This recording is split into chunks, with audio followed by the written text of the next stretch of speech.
What's going on, everybody? Welcome back to the channel. We are less than 1 week away from NFL Draft Weekend, the best time of the year, right? Prepare for that. Steelers beat writer Nick Farabaugh from Penn Live is joining us to talk some ball. We got some pretty interesting topics we're going to cover today, as well as some questions from our followers on social media and from the YouTube comments. I'm excited to get to it, brother. But first off, how you doing, man? I appreciate you jumping on. Yeah, man. Appreciate you having me on. I'm doing well, man. It's the calm before the storm, as I like to say. Next week is going to be busy.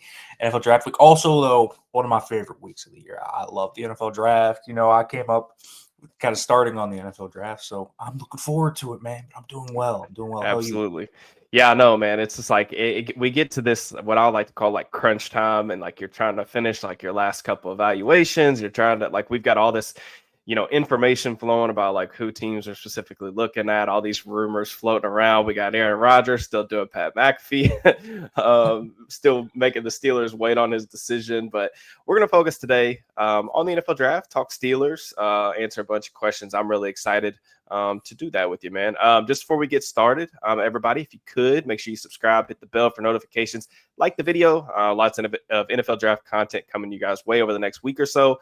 Reminder, I will be streaming Thursday and Friday before the picks start flowing. So come hang out with you, boy. Talk some ball. I'll probably have some guests, maybe a giveaway or two as well.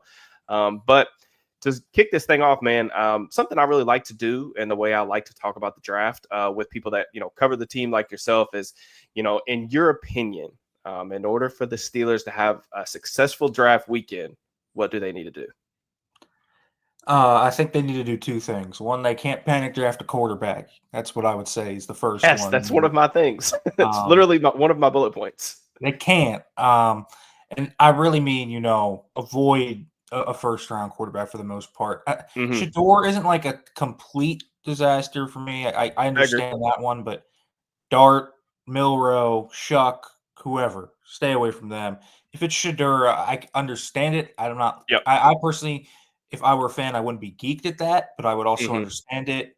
But I just think the Steelers would be heading to the tier of like Tua Tagovailoa, Brock Purdyism type tier there, which I mean Yeah. isn't the worst thing, but Better than um, where they've been, but is it good enough? I see what right. you're If after. they were in the NFC, I would absolutely tell them to take Shador like every time, Hmm. but they're in the AFC. So that's one thing. The other thing that I think they need to come away with, and there are two things. I think one, they need defensive line help, and I think Hmm. they really need a Cam Hayward replacement. That's what I would go with. I know they might even draft a nose. We'll see, but Yep. I would draft the Cam Hayward replacement. I think you can do a lot of different things there. And then the other thing that I have been pounding the table for what seems like 5 years now, please draft a slot cornerback.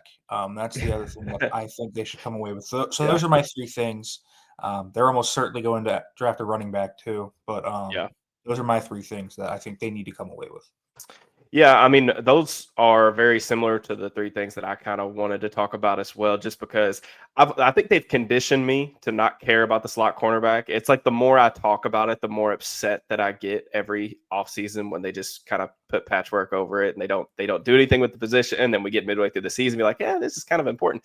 But yeah, I think the three things exactly. Number one, don't panic, don't overdraft the quarterback by multiple rounds. We saw how that worked out a couple years ago with the Kenny Pickett experiment. Like I understand the Rodgers thing is leaving everybody, in the dark a little bit, if you will. But he should not be somebody at this stage of his career that's affecting your draft plans. Like it is what it is. The roster is what it is. You're not competing for a championship next year anyway.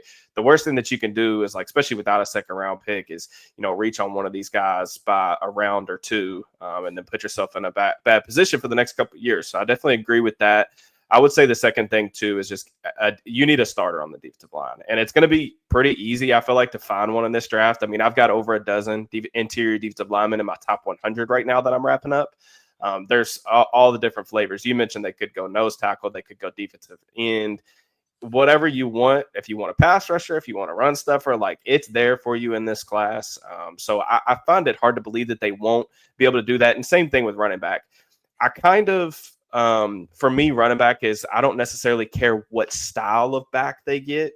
Whether it's, I think they've mostly been looking at guys that got a little pep in their step, speedsters. I think that they want to add an explosive element to the offense. I think that was a big part in like going to get DK Metcalf. I think they're definitely trying to be more explosive on that side of the ball, and it wouldn't surprise me if that was something they were looking for in running back. So adding another compliment to Jalen Warren, he's somebody that's never really carried like a huge workload. So I think those three things kind of make sense to me. But I'm with you on slot corner. I have no faith that they actually see it the way that we do. It's weird about the slot because I feel like every year they limit their coverage menu because they don't trust who's in the slot. And I thought that was a big part of actually their predictability last year was they never Yep. trusted Sutton or Beanie to expand their coverage menu from the slot.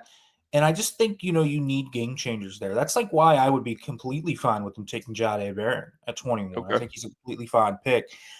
There's other members. There's a lot of good slots in this draft. Like, I mean, they can draft a slot corner in the 4th round and probably still get a really good player. They can get, Yeah. Jacob Parrish or Justin Wally, someone like that I think could be really good players in the slot for them. They got to get one, man. And even if they go to free agency, I mean, even if you want to, not even go full in on a draft pick this year. If you want to sign Asante Samuel Jr. or even Mike Hilton just to bring different things to the table, or, blitz packages with Hilton, right? You can bring at least specialties Right. there. They didn't even have that last year.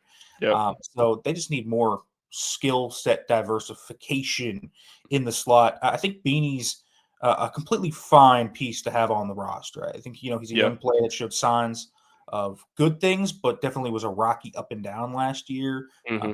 Coverage awareness wasn't great, but it was there at times. He had the ball skills. He's a feisty player. I like his temperament. He's a good special teamer, so he's not a complete zero on the roster too if he's a backup, but they need someone there. So Yeah. that's one position, man. That's been like my biggest pet peeve for them on defense because I know it limits them. I know the coverage menu they use when they trust a guy in the slot because I see Mm-hmm. how they call it differently there, and clearly they haven't had that guy in a minute. And so we'll see. They need somebody in there that they can trust to really play so many different coverages because that's been a very limiting factor for them, I think. Yeah.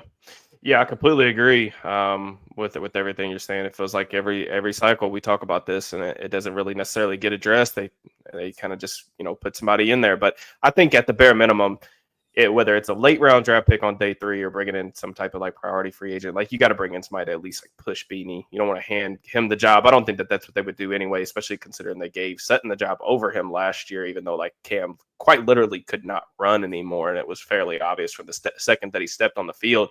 Kind of next question. I just want to get all the quarterback stuff like out of the way, just because I'm so tired of talking about quarterbacks. To be honest with you, I've been tired of talking about quarterbacks. But my guy Joel Martinez from Twitter, he asked us if Sanders falls to a respectable range like 10, 13, or 15, for example. Would you be surprised if the Steelers traded up? Would you be disappointed that they did that instead of waiting for a better quarterback class in next year's draft? Curious on your thoughts on this. I don't think they're going to trade up that far. I think they might bunny hop up. And what I mean by that is maybe the Seahawks at 18 or the Bucks at 19. I think the Bucks are pretty locked in on Jahad Campbell, and it doesn't really make like they don't need to worry much by trading back 2 spots. Like the Broncos aren't going to take him probably. They're probably going to take a running back. So I think that they Lots of could, Travion Henderson smoke there. dude, it's real too. Omarion Hampton, I think, goes there if he falls to 20 as Mm-hmm. well. So I think it's going to be one of those two probably. And then I look at it, and it staves off the Browns or the Giants from coming up and sniping Shador. If you really like Shador like that, and you want to bring Mm-hmm. stability, listen. I think there's problems with trading up for Shador because again, you only have 6 draft picks this year. And Sure. not only that, if you trade up for him, you are obviously out of the sweepstakes next year. He is your starter for the next 2 years or so. But it's not the worst case move because moving up from 21 to 19, I mean, what are they going to give up, a fifth? I can't imagine there's going to be a big draft pick to give up for them. So I can understand it because even if they do that and get Shador, the next 2 picks are probably running back and defensive line, almost certainly Yeah. at that point. So they still have enough there. I wouldn't hate it if they bunny hopped up. If they go any higher than that and give up, their 4th or their 3rd round pick, I think they're in trouble. They need picks, man. And so I don't love the idea, but bunny hopping up the board is crazy. But anything else other than that, I think is a bad move.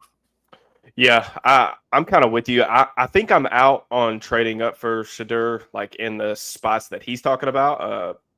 10, 13, 15. Like you're talking about giving up the equivalent of at least like a day two pick in that regard. I'm totally out on that just because I don't view him as that type of prospect. Now, like I say all the time, if you have conviction on a quarterback, you got to go with your gut. I'm just saying, me, without having met him and only going off what I see on film, he's not that type of prospect to me. I have a second round grade on him. He's outside the top 30 prospects on my board.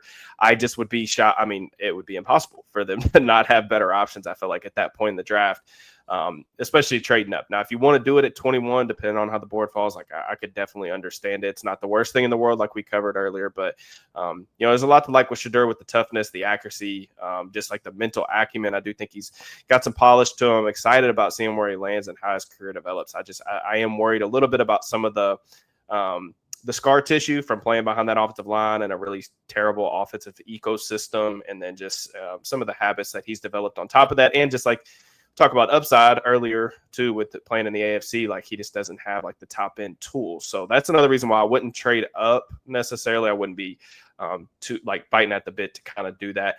Speaking on like not having a day two pick though, my guy 34 odd, he wants to know. Seems like they're going to go receiver at some point. It would also be wild to ask a rookie to help manage two personalities in DK Metcalf and George Pickens. Do you think they look to trade Pickens to add a day two pick?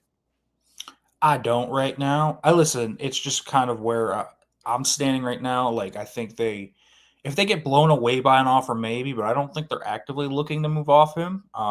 Again, could easily blow up on them this summer.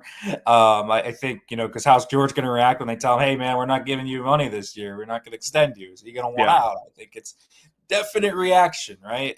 But I think the Steelers right now don't have any intention of doing that. Mm-hmm. We'll see. So, I mean, right now, if I had to bet, and I told people this, I would say George Pickens is still a Steeler next week after the draft. But it would, in my opinion, it would be smart, to at least explore those options, Yeah. see where it goes. People are going to be like, why would you? Because it just sets you back to where you are. I mean, listen, man, my meaningful scope this year doesn't really have Super Bowl in the money Right. Yeah, I table. talked about that. Yeah. So that's kind of why I would, look at that. But hey, maybe what they I think are going to do is he's going to try and play out this deal, where they're going to try and get him to play out this deal, and then they'll Yeah. revisit in the offseason, right? If he Yeah. has this see the light moment, maybe you tag him, give him an extension. Maybe the middle ground is you give him a short term deal this summer, maybe give him like a 2-year thing, a pay raise this year, and then a +1 for 26. We'll see, but Yeah. yeah, I think it's going to be a big story this summer. That Yeah. TJ Watt, Aaron Rodgers, get ready, I guess. Yeah. Yeah, I mean that's the thing too. I know, like, there's somebody like said, I don't know what it is with people in Pickens, man. It's like causes a bunch of like fans just to be like super sensitive, and I just, even if you think whatever side of the argument, I guess, that you're on, it's one of those things where I feel like the fan base widely accepts that we're kind of looking at 2026. I'm not saying you just sim the season, but they're not necessarily ready to compete this year. And if you kind of accept the fact that, they're not really going to look to pay two wide receivers that type of money. I mean, they just gave DK a huge extension to play the spot that George was previously playing within this offense. So can they coexist for 1 year? Like, yeah, like they're two really talented players. And like, everybody knows like my thoughts on George as a player. I think he's like uber talented. But the thing about the day two pick is like you could theoretically, use that day two pick for a running mate, and everybody's like rebuttal to that kind of process is you're just getting worse at receiver. But it's like, yes, but next year receiver is going to be a need again, because what if George isn't on the team? So, and they don't have anybody necessarily in the pipeline, unless you're just like a really big believer that like Roman Wilson could be like a top 2 guy. I'm not really necessarily of that belief. So to me, it's more about if they were blown away by an offer, like I'm not trading for not trading for like no like late third round pick to a contender or something like that. Now, if somebody was to give me like an early third, like second round pick, and they want to do that, like I would at least consider it at that point. I'm not sure what those offers would even look like, but that's like my thought process is I'm just more so like thinking about how this is going to look next year more than anything else. Yeah, 100%. I think that's the viewpoint you already have, because I mean, I just did a soft kind of look ahead to 26, and the needs they are going to have are so astronomical. They're going to need a receiver. They might need a running back. They're going to need a guard. They're maybe going to need a tackle. They're going to need a defensive tackle probably. They're going to need a corner again. They're probably going to need a safety really bad. Like, they still need a quarterback. Like, they are going to need a lot of things next Yeah. year. And I think, getting that wide receiver ahead, that's why I think, drafting wide receiver makes sense. And so the Steelers are going to, in kind of their half in, half out thing, are probably just going to keep him and Right. try and collect the compensatory pick for 2027 when he walks. But I do think trading him makes sense, because if you get that second round pick, that second round pick could be whatever, right? I mean, it could be, Jaden Higgins or whoever you want there. Yeah. But I mean, that can also be Darius Alexander. That Yeah. can be someone that they've kind of brought in that in this weird range as R.E.A. Thomas. I mean, they could bring in a bunch of guys there with that pick. So it makes sense to me if they get the right offer, but don't trade them, for scraps either. Don't trade Right. them for Yeah. that fourth or whatever. It's got to be a meaningful pick. Totally agree. And like too, like just like my whole thing is like last thing, just like getting ahead of it. Like again, like you know that this season, I'm not saying doesn't matter, but like you're really shooting for like 2026 anyway. Hopefully you can have a soft landing with the defense being at the age it's at. And also just like I just think that the drama this summer is going to be like unbearably terrible. But that's a conversation really for another day. Let's assume that, Pickens doesn't get moved. Like he's still on this roster. Our guy Steelers Network said, would you be on board with taking Matthew Golden at 21 if he's there while still keeping Pickens for this year? Curious on what you think. It depends. If Rodgers comes, they're going to be playing a lot more gun 11 personnel. So that would make a lot of sense as the kind of quick separator Rodgers is needed. They don't really have that on the roster. I guess they could cast Calvin Austin that if they really wanted to, but I don't know how that go. I think Goldman makes sense in that scope. I do. And he doesn't necessarily have to take the role that Pickens or Metcalf does. My only issue is then I understand fixing the receiver room this year, and it would feel like that. And again, you would be getting ahead of it, so I get that too. Yeah. It just feels like a lot of compensation into one position. Yeah. When you need defensive line, you need running back. When you need safety, you could do that. You need offensive line depth. You just have a lot of other needs, and so putting your first two picks essentially into the wide receiver room, I do think that's a lot. I understand. It kind of feels like you would be paying a little overpay for your mistakes you made last summer.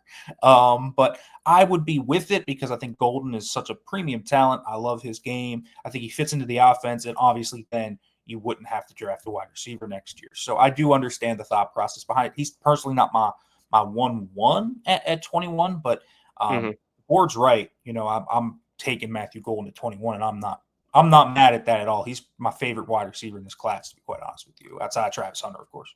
Yeah. Yeah, I mean, same thing. Echo pretty much everything you said. Golden, he's my wide receiver too, behind Hunter as well. I just think that the rapid ascension that he took over the past, really like last 6 games or so at Texas, I really do think that that's like a sign of things to come. And you mentioned just like, especially with Rodgers, if he does make it in, you're going to want somebody that's like a quick twitch, quick win, in and out kind of separator. And like, that's what Golden can do. He can move around the formation. He can play on the ball. He can play off the ball. He can play in the slot. So you can kind of feed him targets underneath. But, Golden, with the way that he bursts out the line of scrimmage and the speed, even if he's not a true 4.29 guy on tape, he's still a guy that tracks the ball extremely well. He's a 3-level separator. And like, those guys are pretty rare. And that's the reason why he's a top 15 guy on my board. I don't want to get anybody's hopes up because you and I have talked pretty glowingly of him, but I don't want to get anybody's hopes up because I don't think he's going to be there at 21 anyway. So really kind of null and void. But speaking, I want to kind of shift gears a little bit to just like outside options. The Steelers only have 1 first-round pick. We can kind of talk about some of the options at 21. But first off, I wanted to get your take on just players in this class that you're higher on, maybe outside the consensus, like top 75. And I asked this because I'm writing an article, or I've already written it. It'll be posted today by the time you guys are watching this video. And it's really just like the 5 most like underrated players, I feel like, in this class, guys that I'm higher on than the consensus. Some of the guys that I mentioned in there: Penn State safety, Kevin Winston Jr., Washington State receiver, Kyle Williams, Indiana's defensive tackle, CJ West, Justin Wally from Minnesota. We already brought him up. That's one of the guys that I like. And then Damian Martinez, running back from Miami. So those are kind of like some of the guys that I like later in the draft. Like, I was kind of curious on do you have any dart throw guys or guys that you have strong conviction on, maybe that aren't viewed as, top 50 picks? Yeah, one of the guys I love is Jamari Caldwell out of Oh Oregon. I yeah. like this guy as a nose man. I've been the Jamari Caldwell train conductor essentially since the Senior Bowl. I just think if they don't draft a defensive lineman in the first round, I think he's a plug and play, instant electric plug to their nose tackle situation. He Yep. upgrades their run defense instantly. I love his game. He didn't test super well, but on tape, he's got that quickness and that strength to take on double teams. He could two gap or one gap. Even if you go back to his 23 tape, there's a little bit of pass rush use there. It's not a complete Mm-hmm. non-zero, and I Played some like three that. tech. Played some three tech at Houston. Right. He did decent. Like it's not. I don't think it's his natural spot, but he can do it. And so that guy's a really fun player. I'm a big Jamari Caldwell fan. You named a few guys I really like. I like Kyle Williams as a kind of route runner type. I'm a big fan of Justin Wiley. I like his game. I like Jacob Parrish a lot out of Kansas State. Man, he's so much fun. He's really sticky in man coverage, extremely smart, highly athletic. Ball productions there as well. I'm a real big Jacob Parrish fan. Fourth round type deal with him. I think that could really work. Wide receiver, this class was kind of tough at times to find that guy, but the guy I kind of found on day 3 that I really like is Ricky White. I think he's just, going to be in the NFL for 12 years. High level special teamer. He can burn. He could be a kind of horizontal field stretcher while developing his vertical skills because he's just so fast. He's instantly fast. I think you get him on overs, drags, things like that. He can be a big time weapon. Posts are in his game as well. I think he's a really fun player as a vertical threat that stretches the field. The running back I've always been kind of on, and I've been a big fan of this guy since the Senior Bowl. I've been a big fan of Bashal Tootin for a while. Oh yeah. The fumble issues are definitely concerning, but I've been a big Bashal Tootin fan just because I think, especially with the Steelers, right? You talk about it. You're talking about the scheme fit, the explosiveness. I think he fits so well. The worry is the ball security, but I think the game around him is so perfect for a pure runner, pure zone runner in this scheme that I really like him. And he impressed me in pass pro in Mobile. Like there's something there, I think, to where he has the ability to develop himself into more of a 3-down all around back. But that would be, a later running back pick, probably around 4 pick, if you miss off Giddens and Sampson and those guys in that tier. And then the last guy that I've really liked, kind of on tape, and he's on the offensive line. I've really liked Jalen Travis out of Iowa State. I don't really know why he's projected to go in the 6th or the 7th round right now. I mean, he's to me better than a lot of guys projected to go in the 3rd and the 4th round. I think if he had been at Iowa State multiple years, that would have been a guy that would have been, in the top 100 discussion. He's versatile. He can play different spots. For the Steelers, I think, if you're taking late round dart throws like that, I think he's the type of player you would look at. So there's a lot of players, man, in this class that I really like. If you want a safety, Craig Woodson to me is a fun little player out of Cal. I think he's a cool player to watch as well. And the quarterback I'm kind of in on late is Max Brosmer. I know. Yeah, let's go. And he's fun. He's like, why nobody likes what Max Brosmer. This is a terrible quarterback class. Like, no, everybody just kind of cast him aside. He is my favorite. Like, I don't want to say Brock Purdy because it's just not going to happen in this class. But if there was going to be a quarterback on day 3 that was actually going to be taken on day 3 that could turn into like at least like a spot starter, I do think it's Brosmer just because the anticipation over the middle of the field. Actually, like he's been under center. I wish that he didn't have like concrete in his feet. Like it was like a little bit more of an athlete to kind of evade the rush and make off-platform throws. But yeah, he's good, man. He's accurate over the middle of the field too. Yeah, I think that's exactly what I look at. If I want a late round quarterback and I want a guaranteed floor backup, this is that guy. I mean, again, he doesn't have like any out of structure ability whatsoever. Yeah. So there's a limiting factor to it, and he's a little inaccurate down the field, which I also think needs work because his feet can get a little messy. But I think he's just so good above the neck. He shows anticipation. He shows a lot of the hard thing. He's got decent pocket movement. Like he'll slide up in the pocket and hit a dig route, and he'll do it. I've seen him go 1, 2, 3, hit a check down. I've seen him do the stuff, like the tough stuff that a lot of guys in this class can't do. I've seen it. So I'm interested in Brosmer in that regard. So those are kind of my sleepers. They're a little bit all over the board. But I have a few of my guys in this class for sure. Yeah. Yeah. I mean, I like a lot of the guys that you mentioned too, especially like with the Steelers connections, like Caldwell, Tootin, guys that have taken like pre-draft visits. I think make a lot of sense for them. Kind of, I guess it is so. Devin, Devin Bush, which mid late round running backs had the highest ceiling? Any team fits? I think so. Would Tootin be your kind of answer to that question? I mean, for team fit, I think it makes sense. The highest ceiling, I mean, I Hmm. guess if he hits his ceiling, I think Jadon Blue's ceiling is very high for where he'll get drafted. Man, Um, he's a tough case to crack, though. Man, so Tootin's fumbling problems are problems. Hmm. Jaden Blue's fumbling problems are like critical error. He fumbles like once every 30 touches. I mean, that Yeah. is insane. And I like Yeah. Jadon Blue, his raw tools. He's got like receiving upside. He's a nice Sure. Yeah. receiver. He's got a pretty well balanced wheel route in his game. He can run Texas routes. He can do a little bit of everything in terms of that game. He's got really nice anticipation on zone runs, I think. He sees cutback lanes well at times, but he's kind of more of just an athlete right now than he is a running back. I think that's an Yep. issue. And then the fumble issues. So in terms of ceiling, I think he's got a high ceiling, but I think you're playing a risky game with Jadon Yeah. Blue, especially with Mike Tomlin. He fumbles twice in 2 weeks. He ain't playing again for 12 more. You Right. know what I mean? That's the thing with Blue. In terms of that late round running back, the guys they've shown interest in, I think Giddens has a nice ceiling for them. I love Hmm. Giddens in Arthur Smith's offense. As kind of a bigger bruiser. I'm assuming we're going to consider him a mid round pick because I think third round constitutes that, at least the start of it. Yeah. Dylan Sampson, I think, is a really fun player. Just completely different from what I thought he would be. You kind of look at his size and you think, oh, this guy's going to be a speed back, a shifty back, and he does have those things in his game, but he actually, he puts his shoulder down and he gets those extra yards. He's tough. He puts his face in the fan. He competes. He's got great vision. I feel like he anticipates holes opening up. He presses the hole and baits linebackers and the second level defenders very well.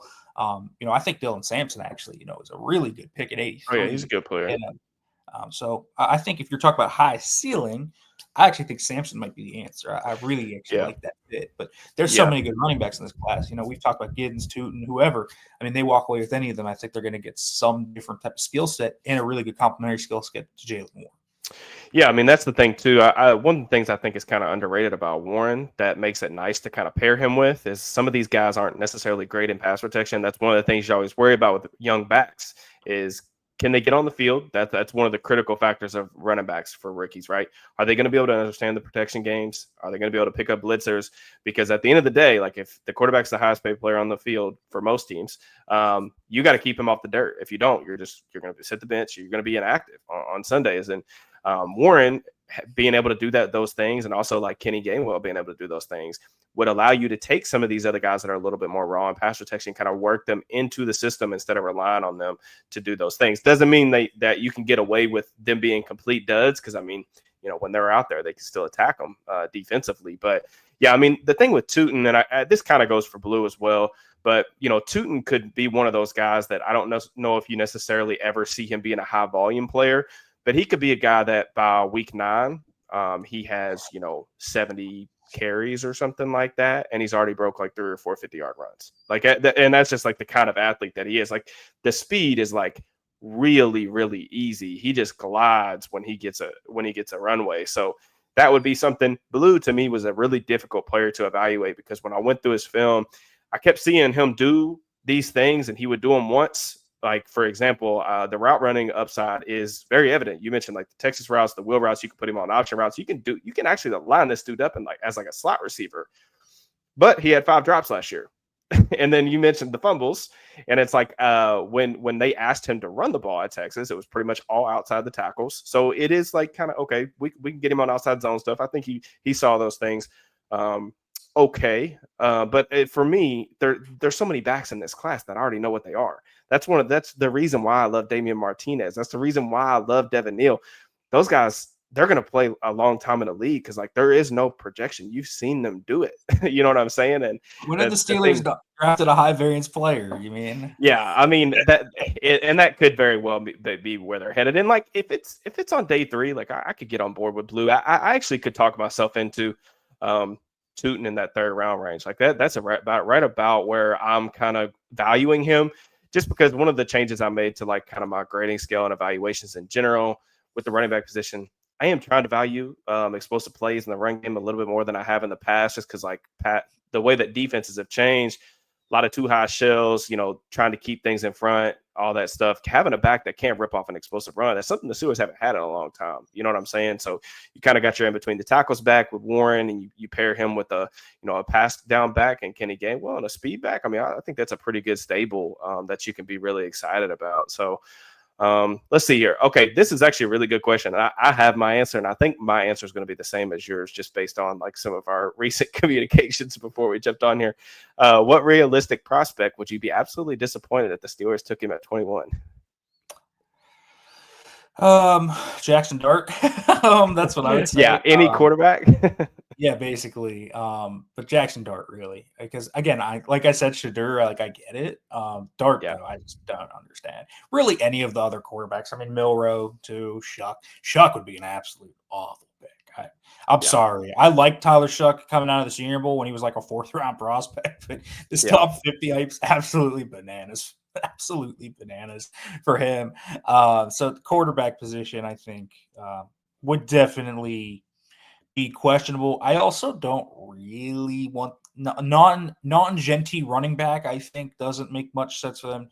If Hmm. they did, I think given his interest profile, I mean Travion Henderson has a pretty strong one. He's the only guy they went to their pro day, took him out for dinner, and came for a 30 visit, plus a combine formal. I mean, that's Do you three. think? I'm just kind of curious on what your thoughts on this. Like, do you think that Travion Henderson is like?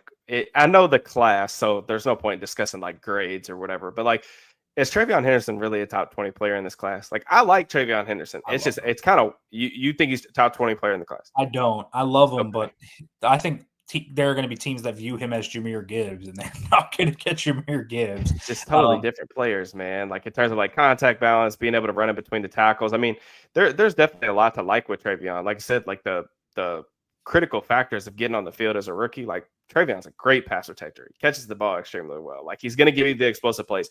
All of those are like top notch. But if a dude's not necessarily going to be this high volume player in between the tackles that you have to kind of give specific concepts to, and like the injury history along with that, I'm so out on spending a first round pick or a top 20 pick, I guess, on Travion. Even if I do like the players, my RB4, it's just like Yeah. this class is way too deep to be taking a player like that at 20 or 21, even if you're Denver or Pittsburgh or whoever. But Oh, dude, the Bears have to watch out for that one. He and Eric Bieniemy have a very close relationship. I think that yeah. one's actually something to watch. I mean, I think Henderson would be like very heavily in consideration if they traded back. I think that would be an interesting scenario.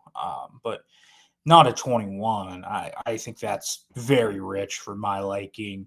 I'm cool with any of the 3 defensive linemen. I think Harmon, Grant, or Nolan would be fine picks for them. Hmm. Corner, Barron, I think, is a good pick for them.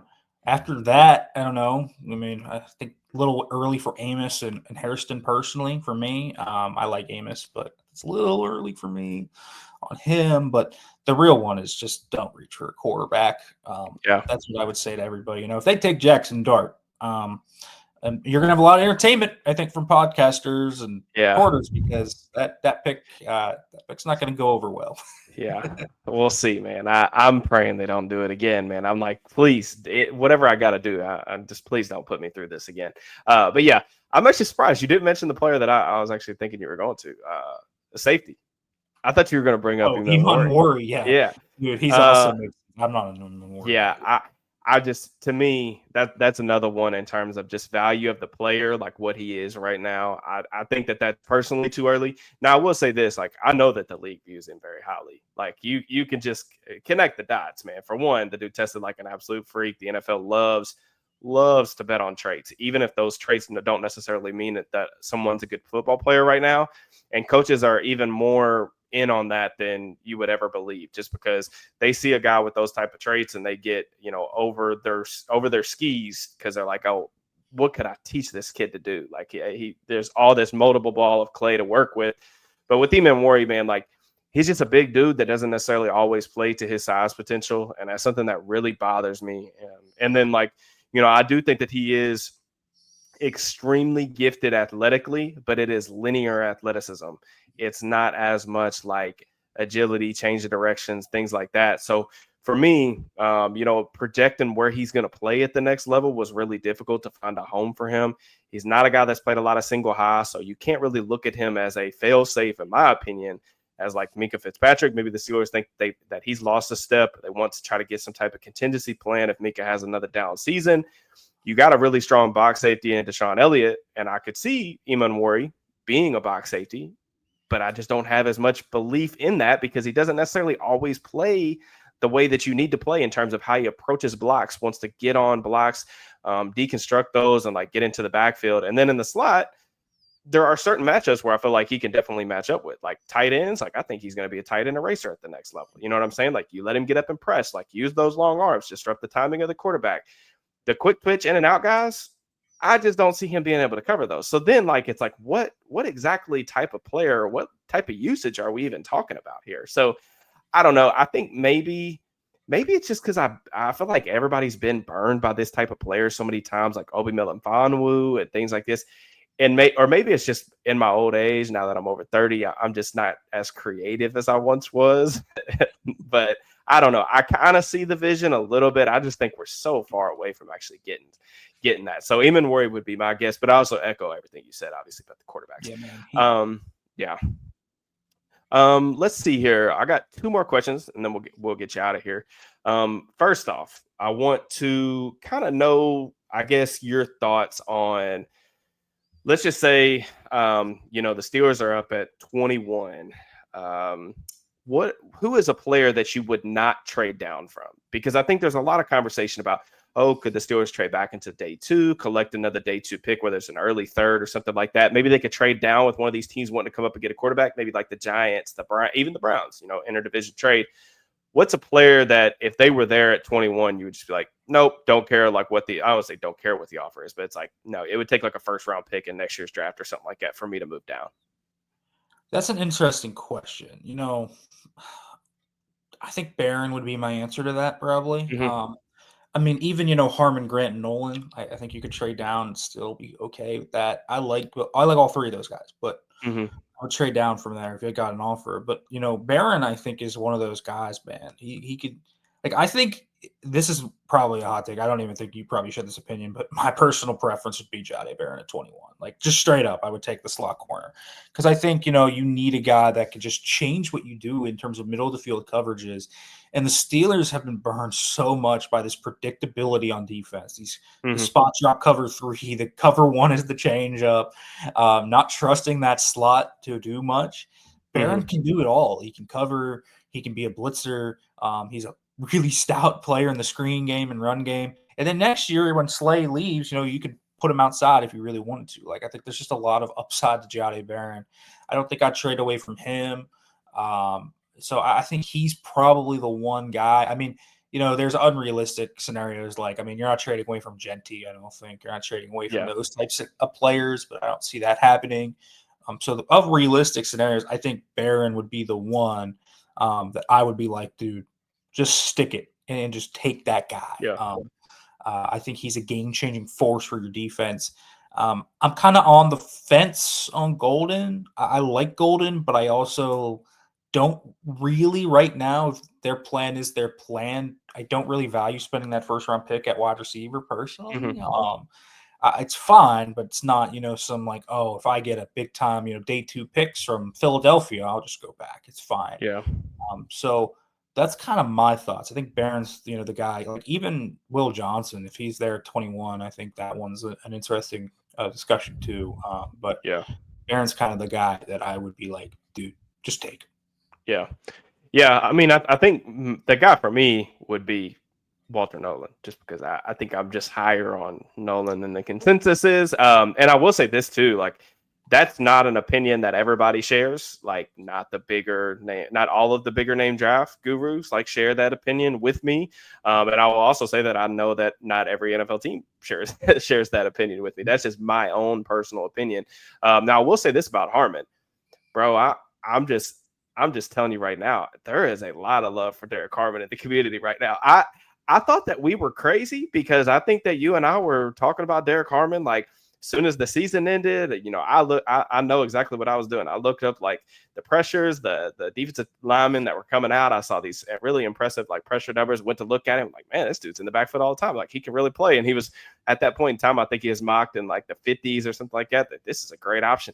Now I'm sitting here looking at like big boards. Like I think on Dane's in the Beast for the Athletic, you guys go check that out. Phenomenal resource. Dane has him like 16th.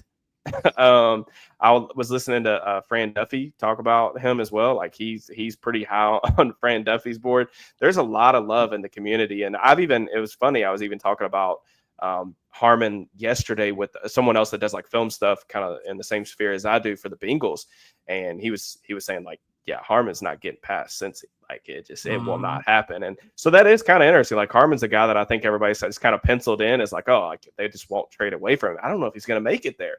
And then it does lead me into my mind starts to wonder because I don't see a lot of first round pick potential guys on their pre-draft visitor list. Then it's like it's really just the quarterbacks. Am I tripping? Right? Like it's Golden. Like I don't think Golden's going to be there. If Harmon's not there, who else? I mean, who else? I mean, I pointed some things out. Travion Henderson, I think, is a legit round one guy. Okay. Amarian Hampton's on the list. I don't think he makes it 20. I don't think he gets past Denver 20. We have, if you're really pushing it, Trey Amos, I think, has a definite chance to pump into that bottom of the first round. Yeah. It's rich for my blood. Jaden Higgins. You're talking like back half of the first round. I'm talking very rich for my blood. I agree with that. Both of those guys are rich. But in a trade back, if you trade back like 30 and draft Amos, you get a third round pick. I can deal with that. Yeah, not the end of the world.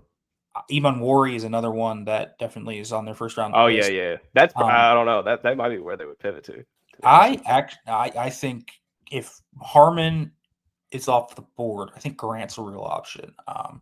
Listen, I know they didn't bring Grant for a 30 visit, but also there's a strong interest profile with him. They were going to go to his party before Rodgers impromptu just kind of called them up and said, hey, I'm coming to the facility on Friday. And they did go to dinner with him. So they got triage points of interest this year where guys only really had 2 points of contact unless they were at the Senior Bowl, and they kind of got that third in there. So the Steelers did already kind of have a little more exposure to Grant than they did Harmon. They haven't shown any interest at all in Walter Nolan. That's kind of been the one interesting thing, actually, to me. If they're smokescreening everybody and they're actually like locked in on Nolan, congrats to them because they have completely thrown everyone off the scent. But they don't really do that. But I do think, okay, let's say Harmon's off the board, let's say Barron's off the board. I think very much you are putting in play Shadur there. I really do. I think if Harmon is off the board, I think Shadur makes a lot of sense. I'll tell you one thing. I think they're extremely high on Kenneth Grant. I do. And I like Kenneth Grant a lot. So I actually don't know who they would pick if Shador and Grant are both there. I think that would be the scenario where I'm looking at. I'm like, dude, I don't know which one they'd pick, but I think that'd be their top two options. That's what I would say. Yeah. Interesting. All right, last question before I get you out of here. This is something me and Smitty were doing last year that I thought was kind of a fun little exercise. It's kind of an exit interview question. Call your shot. All right. You could pick 3 players. Which 3 players are the most likely to be Steelers by next weekend? Interesting. Okay. I'm going to put one down, and I think everyone's going to know seeing coming. Facial Tootin, I think, has a really good chance to become the Steelers. I'll even throw in a little nugget for you guys if you didn't know it. He's Isaac Redman's cousin. And the Steelers love their bloodlines and Steelers connections. It just happens all the time, does it not? So I think he's one of them. I think another one that I think is pretty likely, I think it's not a bad kind of stake. Joshua Farmer, I think, is one to put it down. He's a Steelers type of defensive lineman in that third round. I think he makes a lot of sense for them. The third guy I'll put down that I don't know where they're going to draft receiver, if they're going to draft receiver, et cetera, but I can see this guy being the third round pick, Savion Williams. I really think they could slot him into a Cordero Patterson-like role and just rock with him. So those are my 3. I'll go with that. It's really hard to even have one guy this year. Like I don't feel super convicted on any of those Yeah, guys. They really done a decent job of not completely, revealing their intentions this year. I think last year right. everyone could have told you they were drafting Roman Wilson. Yeah, But hey, man, we'll see. But those are my three. yeah.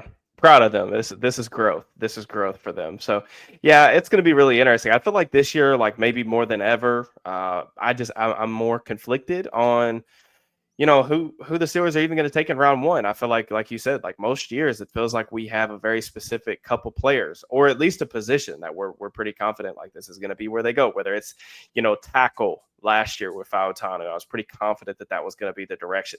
The Najee Harris year, everybody in their mom knew that they were going to take Najee. The Kenny Pickett year, everyone knew that they were going to take a quarterback. So yeah, it's definitely going to be interesting. I feel like the options are more available, but I also think it's made more difficult because this draft class doesn't have a lot of top end talent. It's more of a starter class, I think is how everybody else has kind of described it.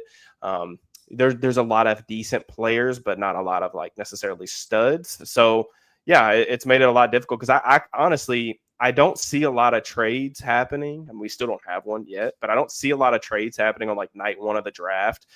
Maybe we'll see about the quarterback situation. Who knows? The NFL is always weird about that, but I actually think that teams' boards are going to vary. They vary way more than you would expect anyway. Like it's just way more than what consensus does or falls in line with. But I think teams' boards are going to be so different this year, and it's going to lead to some.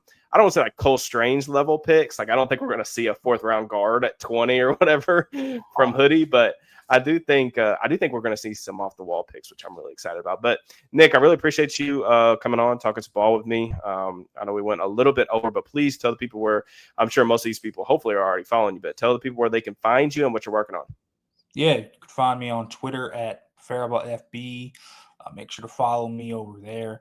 I got a lot of stuff coming out next week. I got some inside buzz I'm hearing that'll be coming out over the weekend. I do a final mock draft. I have position rankings I'll be churning out just from my film watching as well. I'll also have an entire podcast coming out on Monday, just kind of going through the Steelers' quarterback options, what I would do, or I think they've completely bungled the situation this entire offseason. It's Yeah. just been absolutely ridiculous to watch, to be quite honest with you. But that'll be coming out on YouTube as well. It'll be over at Steelers Blitz on Penn Live, so make sure to check that out. Yep. Nick, one of the best in the business. That's my guy, man. I always enjoy talking ball with you. I really appreciate you jumping on. As everybody else, I will be back on Monday. Me and Nick doing a podcast. We'll have some other content, and then, like I said, don't forget, set your clocks for Thursday, Friday. Come holler at me. I will post something in like the community tab about like what time I'm going to be streaming. I'm sure that I'll put that out on Twitter as well, so you guys will be aware of when I'm going to go live and everything else. But on your way out, like, subscribe, turn on notifications. That way, when I do go live, you get the notification. So, and I will holler at you guys very soon. Peace and love.